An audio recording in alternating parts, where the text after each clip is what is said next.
আপনার ফোন থেকে ডিলিট করা পিকচার কোনো এক জায়গায় থেকে যাচ্ছে, আপনি কি জানেন? আপনার ফোনের স্টোরেজ এমনি এমনি ফুল দেখাচ্ছে। আজকের এই ভিডিওতে আমি দেখাবো কিভাবে আপনাদের অপ্রয়োজনীয় ফটোগুলো ডিলিট করার পরও কোথায় থেকে যাচ্ছে, বা আপনারা সেখান থেকে সেই ফটোগুলোকে কিভাবে ডিলিট করবেন।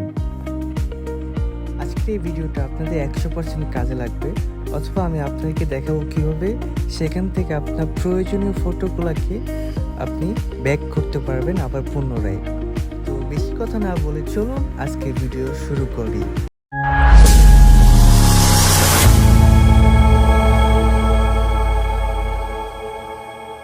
তো হেই গাইস, আসসালামু আলাইকুম। তো আজকের ভিডিও আমি শুরু করছি। আপনাদেরকে ফার্স্টে চলে যেতে হবে আপনাদের গুগল ফটোসে। ওকে, গুগল ফটোসে আসার পর আপনারা নিচে লক্ষ্য করতে পারবেন কালেকশন নামে একটা অপশন আছে। ওকে, কালেকশনে একটা ট্যাপ করে দিবেন।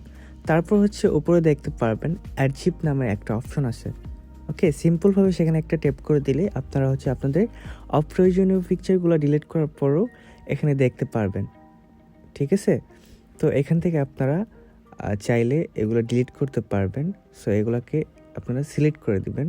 সিলেক্ট করার পর সিম্পলভাবে এটা আবার ডিলিট করে দিবেন।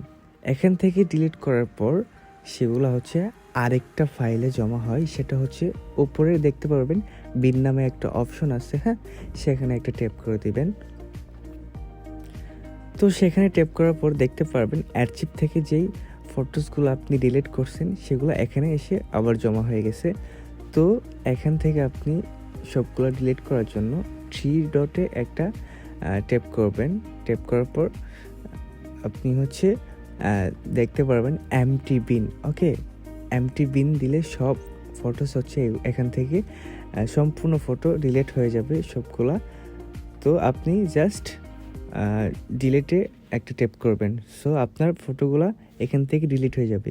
তো আমি এখন দেখাবো আপনারা ডিলিট করা ফটো আবার রিকভার কীভাবে করবেন। আপনি ডিলিট ফটো রিকভার করতে হলে আমাদেরকে আবার অ্যারচিভে চলে যেতে হবে। অ্যারচিভে গিয়ে আপনি আপনার যে ফটোটা দরকার সেই ফটোটা আপনি সিলেক্ট করবেন। সিলেক্ট করার পর নিচে দেখতে পারবেন ডাউনলোড নামে একটা অপশন পাবেন। ওকে, সেখানে চাপ দিলে হচ্ছে আপনার ফটোটা রিকভার হয়ে সেভ হয়ে যাবে আপনার গ্যালারিতে। ওকে।